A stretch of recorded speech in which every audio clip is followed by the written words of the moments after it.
इनमें से कोई नहीं होगा, क्योंकि कच्चे ईंट पक्के ईंट ये सब कुछ नहीं था, क्योंकि वहाँ पे मंदिर था ही नहीं, पूजा होता था तो वो पशुपति शिव की। ठीक है, अगला क्वेश्चन है, पाकिस्तान का नाम पाकिस्तान किसने दिया?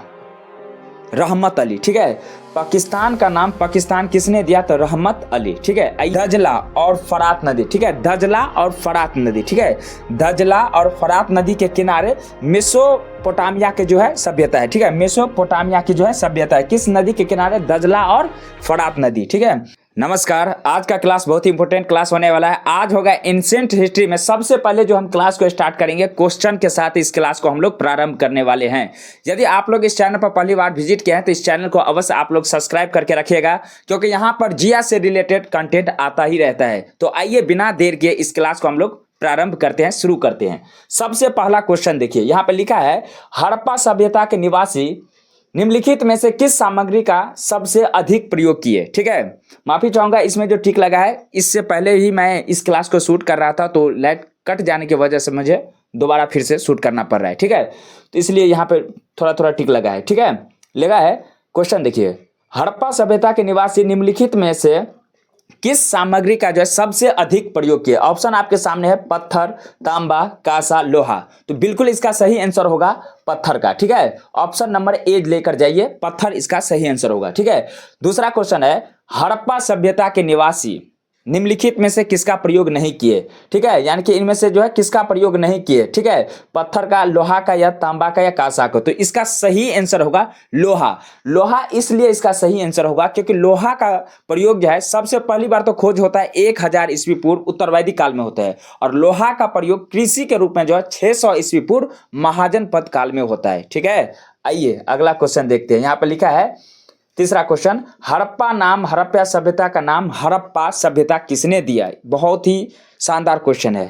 हड़प्पा नाम जो है, हड़प्पा सभ्यता का नाम जो है हड़प्पा सभ्यता किसने दिया? आपके साथ ऑप्शन दे रहा हूं, दयाराम साहनी, राखलदास बनर्जी, कनिंघम, या सर जॉन मार्शल। ठीक है, तो इसका सही आंसर होगा option number D, sir John Marshall. ठीक है, सर जॉन मार्शल। ठीक है, अगला क्वेश्चन देखिए, शानदार क्वेश्चन है, हड़प्पा सभ्यता के मंदिर किससे बने थे? ठीक है, हड़प्पा सभ्यता में मंदिर किससे बने थे? क्वेश्चन है, हड़प्पा सभ्यता के मंदिर किससे बने थे? ठीक है, तो ऑप्शन ये रहा, पत्थर का, कच्चे ईंट का, या पक्के ईंट का, या इनमें से कोई नहीं। ठीक है, तो सबसे पहले बात ये बता दो कि हड़प्पा सभ्यता में मंदिर नहीं हुआ करते थे। ठीक है, लेकिन पूजा होते थे तो पशुपति शिव की। ठीक है, और यहाँ पर क्वेश्चन है कि हड़प्पा सभ्यता के लोग मंदिर का पूजा, मंदिर किससे बने थे? तो इनमें से कोई नहीं होगा, क्योंकि कच्चे ईंट पक्के ईंट ये सब कुछ नहीं था, क्योंकि वहां पे मंदिर था ही नहीं, पूजा होता था तो वो पशुपति शिव की। ठीक है, अगला क्वेश्चन है, पाकिस्तान का नाम पाकिस्तान किसने दिया?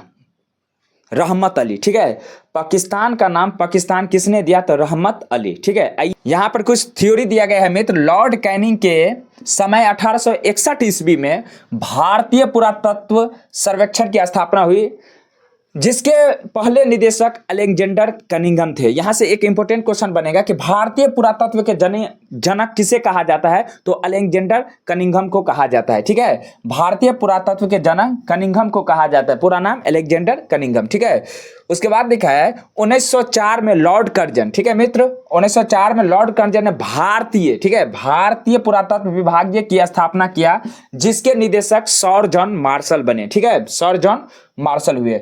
उसके बाद 1921 में दयाराम साहनी, ठीक है, 1921 में दयाराम साहनी के द्वारा हड़प्पा का उत्खनन किया गया, तथा 1922 में राखलदास बनर्जी के द्वारा मोहनजोदड़ो का जो है उत्खनन किया गया। ठीक है, ये ऑब्जेक्टिव आएगा, 1922 में राखलदास बनर्जी के द्वारा जो है मोहनजोदड़ो का जो है उत्खनन किया गया। ठीक है, अब देखिए यहां से क्वेश्चन बनने की पूरी संभावना है मित्र। ठीक है, यहां पर लिखा है विश्व की प्राचीनतम सभ्यता। ठीक है, आइए देखते हैं।